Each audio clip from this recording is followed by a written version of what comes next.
Top quality और consistent performance के लिए सिर्फ सिल्वर पंप नाम याद रखना। मनन भट्ट પણ અમારી સાથે અહીંયા જોડાઈ ચૂક્યા છે। મનનજી, જે પ્રકારે મનનજી ડિફેન્સ એક્સપર્ટ છે અને જે પ્રકારે અત્યારે વાત કરી રહ્યા છે મનનજી, તમામ એવા લોકો જે ઘૂસણખોરી કરીને ગુજરાતમાં રહેતા હતા તેવા તમામ લોકોને આઈડેન્ટિફાઈ કરવામાં આવ્યા છે। મોડી રાતથી જ આ ઓપરેશન ચાલી રહ્યું હતું અને અત્યારે તેઓની પૂછપરછ કરવામાં આવી રહી છે, ઇન્ટ્રોગેશન કરવામાં આવી રહ્યું છે। આ આખી પ્રક્રિયાને કેવી રીતે જોઈ રહ્યા છો અને તમામ લોકો જે પોતાના નિવેદનો આપી રહ્યા છે, ખાસ કરીને ખોટા આધાર પુરાવા બનાવીને તેઓ જે રીતે ગુજરાતમાં રહેતા હતા અને અંદર લોકોની સાથે ભળી જાય તે ખબર પણ ન પડે કે તેઓ બાંગ્લાદેશી છે કે અન્ય કોઈ દેશમાંથી આવ્યા છે, બની શકે કે તેમાંથી કેટલા લોકો પાકિસ્તાની પણ હોય। આખી આ ઘટનાને, આખા જે આ સર્ચ ઓપરેશનને આપ કેવી રીતે જુઓ છો? અત્યારે જે ઓપરેશન કર્યું પોલીસે ખરેખર આવકારદાયક છે, પણ એક સુરક્ષા નિષ્ણાત તરીકે મને આશ્ચર્ય થાય છે કે લોકો 8-8 વર્ષોથી રહેતા હોય ગુજરાતમાં અને પોલીસને ખબર ના પડે। સાહેબ, સ્કૂટરની ડિક્કીમાં લોકો એક બોટલ દારૂની લઈ જતા હોય ને તો પોલીસ પકડી પાડે છે, એનો ચહેરો જોઈને ખબર પડી જાય છે કે આની પાસે લાયસન્સ છે કે નહીં। એ પોલીસને ખબર ના પડે કે લોકો આટલા વર્ષોથી ગુજરાતમાં રહે છે। આ તો કેવળ સિલેક્ટેડ સિટીઝમાં ઓપરેશન કર્યું છે। તમે જુઓ ખૂણે ને ખાંચરે કેટલા ગામડાઓમાં, કેટલા શહેરોમાં બાંગ્લાદેશીઓ વસે છે। આ તો એક ઓપન સિક્રેટ છે, પરંતુ એવું છે ને કે પોલીસ હવે અત્યારે અચાનક એક્શનમાં આવી છે। હું એમની એક્શનની નિંદા નથી કરતો, બહુ સારી વાત છે અને એ બહુ વેલકમ સ્ટેપ છે, પરંતુ હું એ માનવા તૈયાર નથી કે પોલીસને આટલા વર્ષો ખબર નહોતી ને અચાનક એક્શન લીધી। એટલે પોલીસે એનું કામ જે છે ને, એમની જે ડ્યુટી છે એ ફરજ સતત બજાવતી રહેવી જોઈએ અને ભારતની અંદર કોઈ પણ બાંગ્લાદેશી પગ પેસારો કરી જાય કે પછી આવી રીતે વસવા માંડે, કોણ લોકો બાંગ્લાદેશીઓને જુઓ, આપણી પોલીસ, ગુજરાત પોલીસ હોય કે ભારતની પોલીસ, એટલી બધી ચુસ્ત ને એટલી બધી કડક છે કે અને એમના જે નેટવર્ક છે એટલા બધા પાકા છે કે એવું શક્ય જ નથી કે કોઈ આવા એજન્ટો જે એમને આધાર કાર્ડ બનાવી આપે છે, એમને રેશન કાર્ડ બનાવી આપે છે, અનુષાંગિક પુરાવાઓ બનાવી આપે છે, એમના જે ઇન્ફિલ્ટ્રેશનના રૂટ હોય છે કે ભાઈ બંગાળ થ્રુ આવે છે અને બંગાળમાંથી કે પછી આસામ થ્રુ, નોર્થ ઇસ્ટના સ્ટેટ્સ થ્રુ આવે છે અને ધીમે ધીમે કરતા છે ગુજરાત સુધી એમનો પગ પેસારો થાય છે। ગુજરાતની અંદર કેટલી મસ્જિદો અને મદ્રેસાઓમાં એમને આશ્રય આપવામાં આવે છે, એમની સાથે બેટી અને બોટીનો વ્યવહાર કરીને એમને વસાવવામાં આવે છે। આ બધું તો વર્ષોથી થતું આવ્યું છે અને કેટલી વાર, આ કઈ પહેલી વાર નથી કે મીડિયાએ આ વાતને, આજે પોલીસે એમને પકડ્યા અને એમને ડિપોર્ટ કરવાની કાર્યવાહી કદાચ કરશે કે નહીં ખબર નથી, પરંતુ આ લાઇનઅપ કર્યા છે અને કે છે ને કે એક એક્સરસાઇઝ થઈ રહી છે કે જે અત્યારે મીડિયા પર છે। બાકી તો મેં એવા કેટલાય બાંગ્લાદેશીઓ જોયા છે ને આ બધી પરિસ્થિતિઓથી આપણા ગુજરાતની અંદર હું તો કહું છું બધા લોકો વાકેફ છે પરિસ્થિતિ। સવાલ એ છે કે આ શું સિલેક્ટિવ એક્શન છે, શું આ એક લાંબા ગાળાનું એક્શન લેવામાં આવશે? આની પહેલા પણ આપણને યાદ છે કે રાજકોટની અંદર બાંગ્લાદેશીઓ ઝડપાયા હતા, રાજકોટના સોની બજારમાં બાંગ્લાદેશીઓ કામ કરતા ઝડપાયા હતા અને ત્યારબાદ થોડા ઘણા એક્શન્સ થયા અને પછી પાછું ઠંડુ થઈ ગયું। એટલે પોલીસ શું કામ સિલેક્ટિવ એક્શન કરે છે? લોંગ ટર્મનો એમનો કેમ કઈ ગોલ નથી હોતો?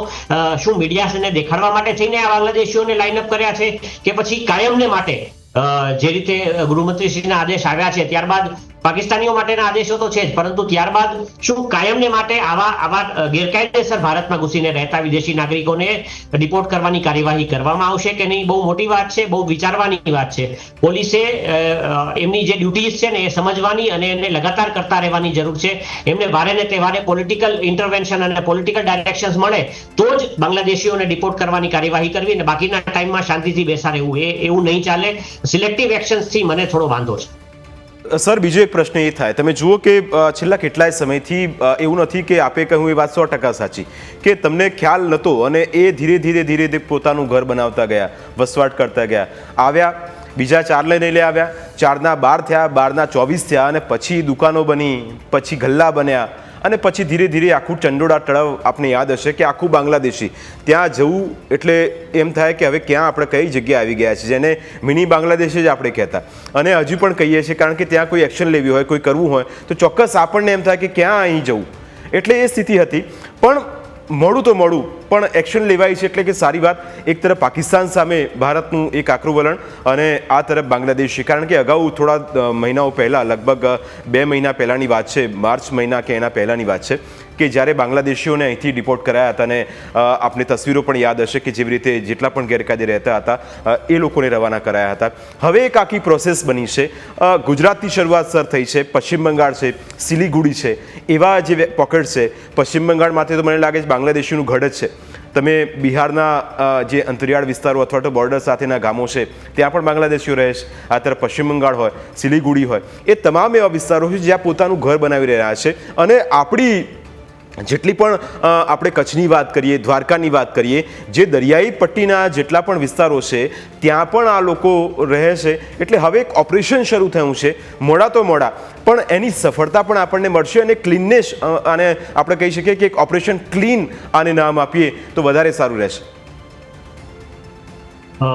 તમારી વાત સાથે હું મહદઅંશે સહમત થાઉં છું, પણ મારું એવું માનવું છે કે જ્યારે ફોર્સિસ કોઈ એક્શન લે, પોલીસ ફોર્સે એક એક્શન લીધી છે, તો એને માટેના બાંગ્લાદેશીઓને ડિપોર્ટ કરવા માટેના શું એસઓપી આવ્યા છે, શું એક ડાયરેક્ટિવ્સ, મારી એવી ઈચ્છા છે કે ડીજીપી લેવલથી અથવા તો હોમ મિનિસ્ટ્રી લેવલથી એક ડાયરેક્ટિવ્સ આવે, એક સ્ટાન્ડર્ડ ઓપરેટિંગ પ્રોસિજર શરૂ થાય કે ખૂણે ખૂણેથી, ગુજરાતના ખૂણે ખૂણેથી, આપણે ગુજરાત પોલીસની જ વાત કરીએ છીએ, આપણે સ્ટેટ લેવલે જ ખાલી જો ચર્ચા કરીએ તો ગુજરાતના ખૂણે ખૂણેથી ક્યાંય પણ રહેલા બાંગ્લાદેશીને શોધવો, એને ડિપોર્ટ કરવો, આની પ્રોસેસ, એને આઈડેન્ટિફાઈ કરવો અને એને રિપોર્ટ કરવો. આ પ્રોસેસ ની શું સિસ્ટમ, એની એસઓપી શું બહાર આવી છે. એટલે સિલેક્ટિવ એક્શન્સ થાય છે. અત્યારે દેશમાં પાકિસ્તાનીઓ વિરુદ્ધ ગરમી વ્યાપ્ત છે, એટલે સાથે સાથે બાંગ્લાદેશીઓને રિપોર્ટ કરવાની ને જો ઇન્ટરનેશનલ કોઈ હોય તો એને આઈડેન્ટિફાઈ કરવાની કાર્યવાહી શરૂ થઈ છે. બહુ વેલકમ સ્ટેપ છે, એટલે હું ત્યાં સુધી એગ્રી છું. પરંતુ મને કોઈ એસઓપી દેખાઈ નથી રહી. એટલે કેવલ કેમેરા માટેના એક્શન્સ છે કે લોંગ ટર્મ એક્શન છે? લોંગ ટર્મ એક્શન હોય તો એસઓપી આવી હોત. અને તમે જોયું કે કઈ રીતે દાદાનું બુલડોઝર ફર્યું સેન્સિટિવ એરિયાઝની અંદર, દ્વારકા અને ખાસ કરીને બેટ દ્વારકાને કઈ રીતે સાફ સફાઈ કરવામાં આવી. આ બહુ સેન્સિટિવ મેટર હતી. અને આ બધા જે બેટ, નાના નાના બેટ હતા, આજુબાજુમાં આઇલેન્ડ્સ હતા, ત્યાં પણ કેટલાક ઇન્ટરનેશનલ એલિમેન્ટ્સ, કેટલાક ગેરકાયદેસર લોકો, એવા લોકો ત્યાં વસવા માંડ્યા હતા અને વસવાટ, અને એક પછી એક દરગાહો બનવા માંડી હતી, સેટલમેન્ટ્સ બનવા માંડ્યા હતા. એટલે દાદાનું બુલડોઝર ચાલ્યું તો એક એસઓપી હતી, એક એવા ગવર્મેન્ટના ડાયરેક્ટિવ્સ હતા જેની પર બહુ સરસ કામ થયું. એટલે આપણને ગર્વની વાત થાય. હવે આવું કામ પોલીસનું, આ તો પોલીસની ડ્યુટી છે, તો પોલીસ જાતે કેમ ડીજીપી લેવલથી, ડીજીપી સાહેબના લેવલથી એસઓપી નથી આવ્યા? હું ઈચ્છું છું કે મીડિયામાં પહેલા એસઓપી આવે કે આ સ્ટાન્ડર્ડ ઓપરેટિંગ પ્રોસિજરથી આજથી લઈને 6 મહિના સુધી કે એક વર્ષ, તમે જેવી રીતે હેલ્મેટની ડ્રાઈવ ચલાવો છો, તમે જેવી રીતે લાયસન્સની ડ્રાઈવ ચલાવો છો, તમે જેવી રીતે ટ્રિપલ સવારીની ડ્રાઈવ ચલાવો છો, પછી ક્યારેક ગુલાબના ફૂલ આપો છો, આ બધું કેમેરા માટે કરો છો, તો પછી દેશની સુરક્ષા માટે પોલીસની ફરજ કેમ નથી આવતી? કેમ પોલીસ એક લોંગ ટર્મ એસઓપી બનાવીને આજે જે કામ થયું છે, આવું જ વેલકમ સ્ટેપ, એક લોંગ ટર્મ 6 મહિનાને 1 વર્ષનો પ્લાન બનાવીને આપણે કેમ નથી કરતા? એ કરો અને ખરેખર તો રિઝલ્ટ મળશે. બાકી કેમેરા સેવી વર્ક થઈ રહ્યું છે, આપણે જોઈ રહ્યા છીએ. આજે આપણે ચર્ચા કરીએ છીએ, અઠવાડિયા પછી શું ભૂલી જવાના છીએ? પાછા જે બાંગ્લાદેશીઓ રહી ગયા, જે ગામોમાં, જે વસાહતોમાં રહી ગયા, એને શું રહેવા દેવાના છે? પોલીસની સ્ટ્રેન્થ તો પૂરતી છે. પોલીસની કામ જ સુરક્ષાનું છે. આ લોકોને ડિપોર્ટ કરવાનું, આઈડેન્ટિફાઈ કરવાનું જો પોલીસનું કામ છે, તો પોલીસ એ ક્યારે કરશે અને લોંગ ટર્મ એસઓપી ક્યારે આવશે? એ સવાલ આપણે પોલીસના ઉચ્ચ અધિકારીઓને પૂછવાની જરૂર છે. સરકારના ડાયરેક્ટિવ્સ આજે આવ્યા છે. સરકારે ગઈકાલે ના નહોતી પાડી કે તમે બાંગ્લાદેશીઓને ન શોધતા. બિલકુલ સર, જી બિલકુલ. આપને કહ્યું કે જે પ્રમાણે એક એસઓપી આવે અને એ પ્રમાણે કામ થાય. કારણ કે દ્વારકામાં જે રીતે આખું ડિમોલિશન કરવામાં આવ્યું, કંડલાની તરફ જ્યાં જે ગેરકાયદે બાંધકામો હતા એને તોડી પાડવામાં આવ્યા છે. ભૂષણ ભટ્ટ આપણી સાથે ફોન લાઈન પર જોડાયા છે. સર, આપનું સ્વાગત છે. સૌથી પહેલો સવાલ, એક શરૂઆત થઈ છે અને આ શનિવારથી શરૂઆત કહી શકાય. આગામી દિવસોમાં આશા રાખીએ કે ચંડોળ આખું સાફ થઈ જાય? નિશ્ચિતપણે અનેક વર્ષોથી આ સમસ્યા રાજ્યની સલામતી અને સુરક્ષા માટે ખતરારૂપ અને ગંભીર બનતો જતો હતો અને લોકોની રજૂઆતો પણ. અને કોઈ પણ પ્રક્રિયા કે કોઈ પણ કાર્યવાહી કરતા પહેલા એને અન્યથા રાજ્ય સરકાર અને ગૃહ વિભાગે ચકાસી લેવી જોઈએ. રાજ્યના મુખ્યમંત્રી અને રાજ્યના ગૃહમંત્રીશ્રીએ પણ આ વિષયને ખૂબ જ ગંભીરતાથી લેતા અને ત્યાંના સ્થાનિક લોકોએ પણ આ વિસ્તારને ગંભીરતાથી લીધો છે. અને જે રીતે કાંકરિયાનો વિકાસ થયો એ રીતે સ્થાનિક જનપ્રતિનિધિ હોય કે સ્થાનિક લોકો હોય એ રીતે ચંડોળાના તળાવની પણ વિકાસ અંગેની અનેક વખતની રજૂઆતો હતી, રાજ્ય સરકારને મળતી હતી. રાજ્ય સરકાર એ દિશામાં આગળ પણ વધી રહી છે. જેની ચંડોળા તળાવની અંદર જે રીતે બાંગ્લાદેશી કે બાકી આવીને વસવાટ કરતા હતા એની રજૂઆત શહેરના અધ્યક્ષ, ઇવન સ્થાનિક ધારાસભ્યએ પણ આ અંગે વારંવાર રજૂઆત કરતા એ રજૂઆતોને ધ્યાનમાં લઈને ખૂબ બારીકાઈથી ઘણા સમયથી એટલે છેલ્લા એકાદ મહિનાથી આ વિષયને ખૂબ ગંભીરતાથી લઈ અને તપાસ વિધિ કરવામાં આવતી હતી. રાજ્યના ગૃહમંત્રીએ આજે જે રીતે અને પોલીસ અધિકારી જે રીતે અને સુરક્ષા માટે પણ પગલાં ભરી રહ્યા છે અને એક સાથે 400 જેટલા આજે બાંગ્લાદેશીઓની અટકાયત કરી છે. એમાંથી બધા જ લોકોને એક રોકવા માંગી છે. એક મોટું અપડેટ મળી રહ્યું છે.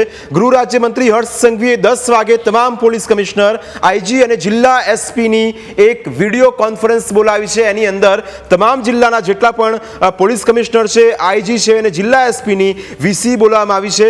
ઘૂસણખોરો સામેની કાર્યવાહી તેમજ કાયદા વ્યવસ્થા સંદર્ભે આ એક વાતચીત થશે. મોટું અપડેટ. જેમ સર આપ કહી રહ્યા હતા મનનભાઈ કે એક એસઓપી બનાવવી જરૂરી છે અને મને લાગે છે કે આ એક એ દિશામાં આ વીસી પણ હોઈ શકે અને એ દિશામાં પણ આ કાર્યવાહી હોઈ શકે.